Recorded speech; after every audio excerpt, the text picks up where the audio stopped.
Bonjour à tous, alors aujourd'hui la vidéo porte sur ce livre-là.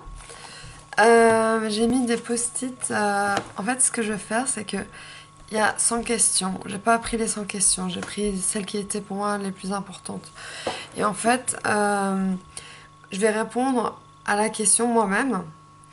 Donc si vous voulez les vraies... Enfin, je vais un peu lire aussi, hein, mais si vous voulez les vraies réponses... Parce que moi, j'ai les réponses grâce à la psychoéducation, aux livres que j'ai lus, aux documentaires, aux conférences, enfin, j'ai mes connaissances. Et j'ai mon vécu aussi. Donc je vais répondre comment moi je répondrais à ces questions-là. Mais si vous voulez vraiment savoir ce que eux ils disent, c'est le trouble bipolaire sans question-réponse. Voilà. Chez édition Ellipse. Voilà. Donc, on va commencer par le commencement. Moi, j'ai mis un premier post-it à comment a évolué le concept de trouble bipolaire. C'est parce qu'autrefois, ça s'appelait psychose maniaco-dépressive et c'était trop stigmatisant, donc ils l'ont changé à travers les années. C'est devenu maniaco-dépression et après, enfin, bipolaire. Voilà. Le trouble bipolaire, un phénomène de mode. Effectivement, les stars ou même à la télé, on a tendance à dire ah, il est bipolaire. Ça fait cool. Et ils oublient qu'en fait, ils ne savent pas que c'est une vraie maladie. Existe aussi des personnages illustres souffrant du trouble bipolaire, donc des célébrités. Donc eux, ils nomment Catherine Zeta-Jones, Churchill, Roosevelt, il y a Amy Winehouse aussi, il y a Nirvana, enfin, il y en a des tonnes, des tonnes, des tonnes, des tonnes. Jean-Claude Van Damme, Ben Stiller, enfin je peux y aller. Le trouble bipolaire est-il héréditaire? Est-il transmissible?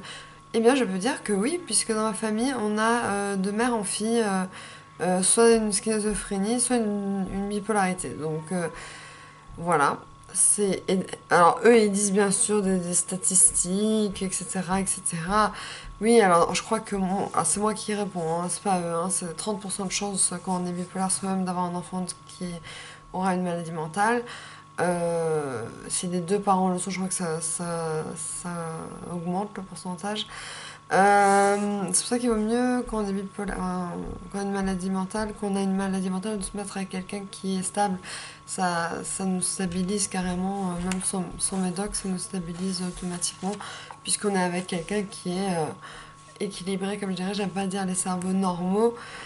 Ensuite, existe-t-il un gène du trouble bipolaire? Alors moi, je peux vous dire que oui, puisque un grand professeur en psychiatrie a dit à ma mère et moi pendant un groupe de parole que dans notre famille, il y avait peut-être un gène qui était lié à tout ça. Donc on va aller au centre de génétique de Strasbourg, ou je sais plus où c'est, enfin voilà.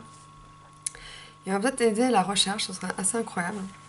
Le cerveau des patients souffrant du trouble bipolaire est-il normal lorsqu'on fait une IRM? Et moi, on en fait à chaque fois. C'est pour voir si c'est un problème neurologique ou un problème psychologique. Et une fois qu'ils sont sûrs, là, ils peuvent traiter le patient parce que moi, je dirais 9 cas sur 10, c'est des troubles psychiques, et même 99%, c'est des troubles psychiques, mais ils sont obligés de faire ça à l'hôpital. C'est une norme, enfin, en tout cas en France. Ah ouais, je vais vous montrer ce super dessin que je trouve génial. Vous pouvez voir la dépression qui est là en bas, la manie qui est là, l'hypomanie qui est là. Et voilà, il y a des vagues tout au long de notre vie. Mais ça, j'y viens à un autre chapitre parce que j'ai découvert quelque chose. Et donc, je suis choquée d'avoir appris ça. Quels sont les types du trouble bipolaire? Il y a le type 1, type 2, type 3. Type 1, c'est phase maniaque. Type 2, hypomaniaque. Type 3, eux, ils disent...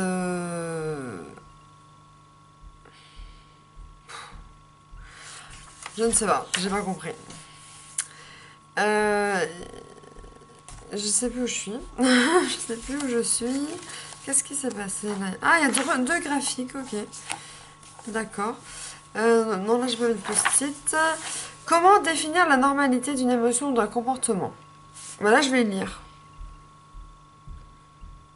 En sciences dures, la notion de normalité n'existe pas. Les atomes suivent la loi physique qui décrit leur comportement sans qu'une valeur positive ou négative ne soit attribuée à ce comportement. Au contraire, en médecine, on distingue ce qui est normal, un cœur dit sain, par exemple, de ce qui ne l'est pas, un cœur dont les artères se bouchent. une valeur positive ou négative, et donc associée au phénomène décrit. C'est ainsi qu'en médecine générale et en psychiatrie, en particulier, les diagnostics s'appuient sur la notion de normalité et normale valeur positive d'un point de vue médical, ce qui permet la vie est anormale, valeur négative, ce qui conduit à un handicap ou à un... Bon, je vais expliquer dans mes termes.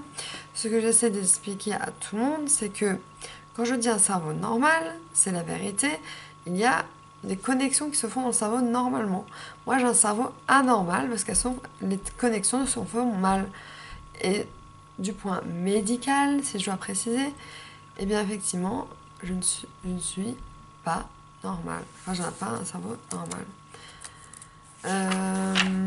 Qu'est-ce que la cyclothymie? Pour moi, la cyclothymie, c'est quand ça, dans une journée, tu passes de la dépression à la manie, mais très vite. Je lis juste pour voir si c'est ça. Hypomanie, optimisme. Les phases de l'humeur est neutre et stable sont rares. Les changements rapides de l'humeur ne le plus souvent pas déclenchés par des événements de vie particuliers. C'est-à-dire qu'on passe d'un état à un autre très vite pour aucune raison, comme le trouble bipolaire tout court d'ailleurs. Le diagnostic de trouble bipolaire est-il à poser? Oui, quand on sent qu'on est dépressif ou hyperactif, il faut aller voir un psychiatre ou les urgences. Qu'appelle-t-on humeur? Alors eux, ils disent... l'humeur est un indicateur de nos états émotionnels. Elle varie en fonction des événements que nous rencontrons. Donc effectivement, si on rompt, ben on va être triste. Si on va à Europa Park, enfin c'est un parc d'attractions en Allemagne près de Strasbourg, on est content. C'est tout bête. Hein. Voilà, ça c'est l'humeur. Voilà. En fonction de ce qui se passe dans la journée.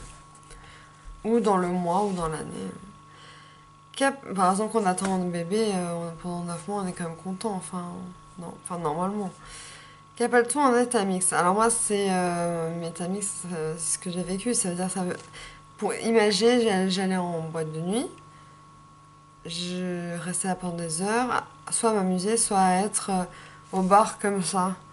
Et complètement mixte. Plein d'énergie, mais un peu dépressive. C'est ça l'état mixte. C'est un mélange des deux. C'est très bizarre. C'est difficile à expliquer de la tristesse et de l'énergie et de l'euphorie en même temps. Je ne vous explique pas le bordel dans la tête. Un patient souffre de troubles bipolaires, peut-il délirer? Oui, moi j'ai déliré. On va pas dire plus que ça.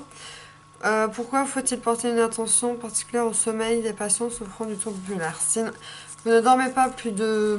On va dire même un soir suffit.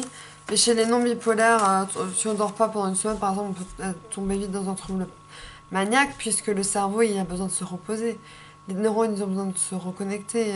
Si on ne dort pas, Enfin, imaginez ne pas dormir pendant une semaine. Moi, ça m'est arrivé. En plus, j'ai complètement pété les plombs. Hein. Comment se passe la grossesse chez les patientes souffrant du trouble bipolaire? Alors pour ma part, je suis allée voir un médecin parce que je pensais que j'étais enceinte. Elle m'a dit on peut majorer, si on prend du lithium, en prendre moins, et la kétiapine qui est moins dangereuse, augmenter. Donc on peut majorer les médicaments. Voilà.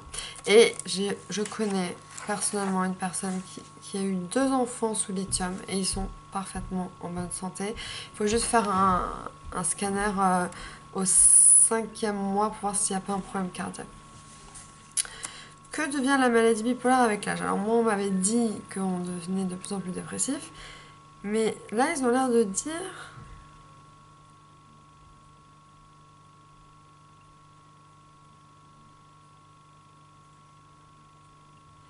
Oui, c'est oui.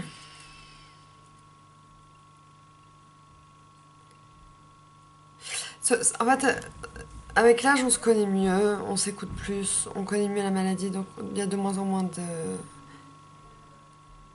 de crises. Mais moi, on m'avait dit en psychoéducation que la dépression, il y en a de plus en plus. Quand on est beaucoup plus âgé, il y a beaucoup plus de dépression. Après ça dépend de la personne aussi, je pense. Ça dépend de plein de choses. Peut-on souffrir en plus du trouble bipolaire dans notre trouble psychiatrique? Oui, puisque j'ai rencontré une dame à l'hôpital qui était bipolaire, schizophrène, et elle avait un dédoublement de personnalité. Donc le matin, elle était arabe, elle avait un voile à parler arabe. L'après-midi, elle était dévoilée, je sais pas comment on dit. Elle était habillée jeans, robe, voilà. Elle avait enlevé le voile et elle parlait français. Et elle entendait des voix, c'est la schizophrénie, la bipolarité, elle pleurait parce qu'elle se trouvait grosse alors qu'elle était toute jolie. Et en plus, même le médecin lui avait dit, ah, vous êtes très belle, mademoiselle, vous n'avez pas à vous en faire. Enfin, c'est hyper dur. Moi, quand je l'ai vu pleurer, moi, ça m'a fait pleurer. Les patients souffrant du trouble bipolaire sont-ils plus sujets à la consommation de toxiques? Oui, parce que déjà, la cigarette, je peux te dire pour moi, la nicotine, ça me calme. Là, j'ai pas fumé depuis au moins 2 heures. Donc je suis fière de moi si je mets des patchs, mais bon, pour l'instant, c'est pas top, top, top. Mais j'essaie vraiment de baisser. Ça fait quand même 3 ans que je fume non-stop. Si arrêter d'un coup, ce serait un peu un choc. D'ailleurs, je le déconseille aux fumeurs, aux gros fumeurs qui sont en pleine crise d'arrêter. Hein, c'est pas le moment. C'est pour ça qu'on nous laisse fumer en hôpital psychiatrique parce qu'on sait que ça fait partie de la maladie. On fume tous, on fume tous. Après, il y a l'alcool. Ça calme aussi quand on est angoissé, mais c'est un anxiogène après. Non, c'est un anxiolytique sur le coup et après c'est un anxiogène, donc c'est n'importe quoi. La cigarette, c'est pareil, au final, quand on fume pas, on est pas bien. Et puis toutes les drogues, on y touche. Bah, moi, non, mais certains, parce qu'on veut s'échapper de notre cerveau, quoi. Ensuite, qu'est-ce que j'ai? C'est une très très très longue vidéo. Quels sont les signes annonciateurs d'une rechute? Ben déjà d'être un peu plus hyperactif, parler plus, c'est pour l'état maniaque. Pour l'état dépressif, c'est plus vouloir se lever, plus vouloir se doucher, plus vouloir faire la vaisselle, plus vouloir rien faire d'ailleurs. Ça c'est les signes, il faut absolument appeler son psychiatre ou aller aux urgences, ou si on a la force d'y aller, ou alors dans une ambulance de venir nous chercher. Parce que parfois, si on prévient une grosse crise, ben vaut mieux prévenir que guérir. Donc voilà. Qu'appelle-t-on des thymorégulateurs? Les thymorégulateurs, en fait, c'est des régulateurs d'humeur. Donc, notamment ceux qu'ils nomment eux ici le lithium, que je prends et que beaucoup de bipolaires prennent, et le médicament de référence, parce qu'il existe depuis toujours. On a du lithium en nous, déjà. Donc, quand nous, dans manquer, c'est un truc dans le genre où il y a un dérèglement à ce moment-là, donc en plus, apparemment, le pays dans le monde où il y a le moins de suicides, c'est le pays où il y a le plus de lithium dans l'eau. C'est marrant. C'est ce que j'ai tout dit, oui. C'était quoi la question? Oui, c'est des régulateurs d'humeur, ça régule l'humeur. Ça régule la manie autant que la dépression. Parce que, attention, hein, si vous prenez un antidépresseur alors que vous êtes bipolaire, vous allez vers le haut, hein. Vous allez en monter en puissance, c'est pas bon du tout. Et faut bien que le médecin vous diagnostique bipolaire, hein, parce que si vous prenez un antidépresseur, c'est une catastrophe. Je sais pas si j'ai bien de parler trop vite là, mais... Des antiépileptiques comme thymorégulateurs, oui, il y en a. C'est ce que j'ai à dire là-dessus. Il y a beaucoup de choses. Hein. Il y a quand même 100 questions, j'en ai dû en prendre je sais pas combien. Quels médicaments peuvent être utilisés en association au traitement principal dans le trouble bipolaire? Des anxiolytiques pour calmer les angoisses, des antipsychotiques pour calmer la paranoïa et les délires, et puis bien sûr le régulateur d'humeur. Tout ça, c'est un mix que vous faisiez, et du coup, ça va mieux. Moi, ça va mieux en tout cas. Quelle source d'information pour le traitement du trouble bipolaire? Alors, il y a des livres sur le sujet, il y a des conférences en ligne que vous pouvez voir ou des vidéos même sur YouTube. Moi, il y a parfois des conférences même dans votre ville, des groupes de parole, des groupes de psychoéducation. Enfin, il y a, et puis sinon, oui, enfin surtout les livres hein, qui vont le mieux vous expliquer. Ou les vidéos, ou des films, ou voilà. L'hospitalisation est-elle indiquée en cas de trouble bipolaire? Oui. Je réponds même pas plus que ça, parce que oui. Peut-on hospitaliser sans son accord un proche souffrant d'un trouble bipolaire? Eux, ils disent oui, dans certaines situations, et sur avis spécialisé d'un psychiatre, il est possible d'hospitaliser une personne sans son accord. Bien entendu, le consentement du patient, qui est important pour l'établissement d'une relation médecin-malade de qualité, sera toujours recherché. Cependant, il peut exceptionnellement être nécessaire pour des raisons d'urgence aux soins ou de danger imminent par exemple de passer outre l'avis du patient et de décider d'une hospitalisation sans consentement. Ça veut dire quelqu'un qui va être dangereux, par exemple, si on le laisse ressortir, par exemple. Mais c'est rare, hein, franchement, c'est rare ça. Je précise parce qu'on va encore croire que tous les bipolaires sont des tueurs à gages. Enfin, pas des tueurs à gages, des tueurs en série. Qu'appelle-t-on psychoéducation? Psychoéducation, c'est ce que j'ai fait. Et toutes les réponses que je vous donne, c'est ce que j'ai appris en psychoéducation, ou de moi-même. Mais la psychoéducation, en fait, ça se fait en plusieurs séances, 5, une par semaine, enfin, et il y a des psychologues, des psychiatres, et ils vous expliquent ce que c'est, ils font des dessins, on fait questions-réponses, on remplit des fiches, comment est notre état d'humeur maintenant, et tout ça. C'est vraiment très intéressant, moi ça m'a appris beaucoup de choses, j'ai gardé toutes mes notes.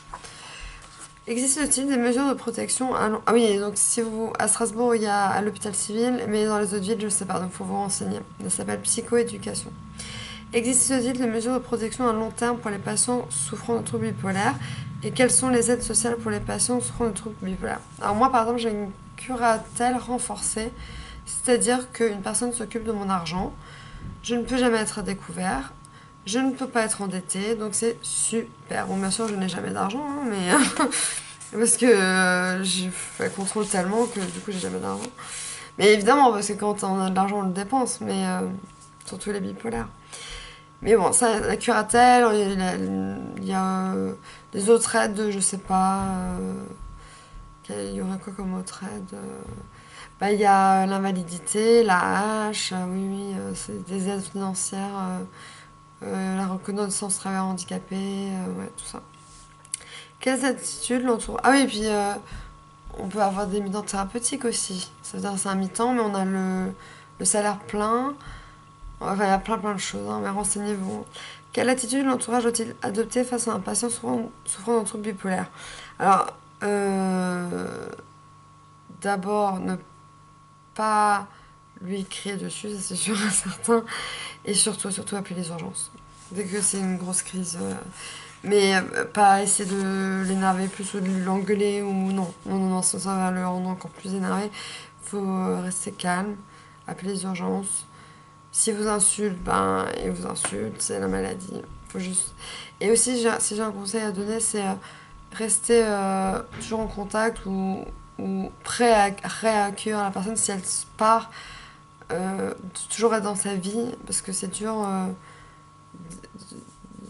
d'évincer des gens de sa vie juste à cause d'une maladie mentale. Donc, même si la personne décide de partir, vous laissez partir. Et un jour, peut-être qu'il reviendra, il ou elle reviendra. Est-ce la faute des familles si un de leurs membres souffre du trouble bipolaire? Alors moi j'ai détesté ma mère et ma grand-mère pendant des années de me donner cette maladie de merde. Et finalement je me suis dit, ben, je vais en faire une force. Et j'en ai fait une force, j'ai fait une chaîne YouTube, j'ai écrit un livre. Je suis passée à la radio. Donc j'en ai fait une force. Et au final, je sais très bien que c'est pas la faute de ma mère, puisque c'est génétique, c'est pas de sa faute. C'est comme si un diabétique disait à son père, tu m'as fait le diabète, tu fais chier. Non, bah non, c'est pas de sa faute. Mais quand on est jeune, j'ai connu une jeune fille, elle dit j'en ai marre de ma mère, c'est une conne, elle m'a donné cette maladie de merde. Quand on est jeune, voilà, on croit que c'est fait exprès. Existe-t-il des associations de patients ou de familles de patients souffrant de troubles bipolaires? Alors à Strasbourg, il y a l'UNAFAM. Non, alors en Alsace, il y a l'UNAFAM qui accueille beaucoup de gens dans des groupes de parole où on peut parler. Donc c'est, comment on dit, confidentiel, et ça sort pas du groupe. On dit ce qu'on veut, on pleure, on crie, on pleure, on parle.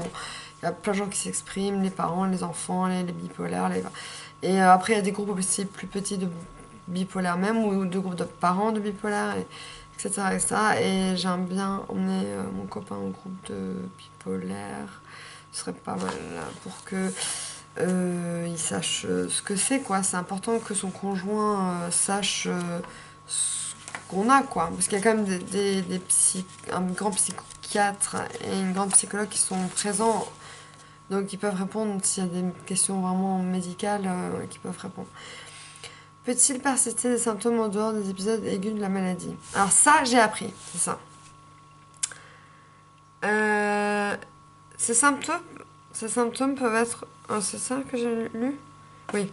Ces symptômes peuvent être qualifiés de résiduels d'un point de vue qualitatif, de faible intensité, quantitatif, potentiellement intense, mais trop peu nombreux pour constituer un épisode. Non, c'est pas ça que j'avais lu.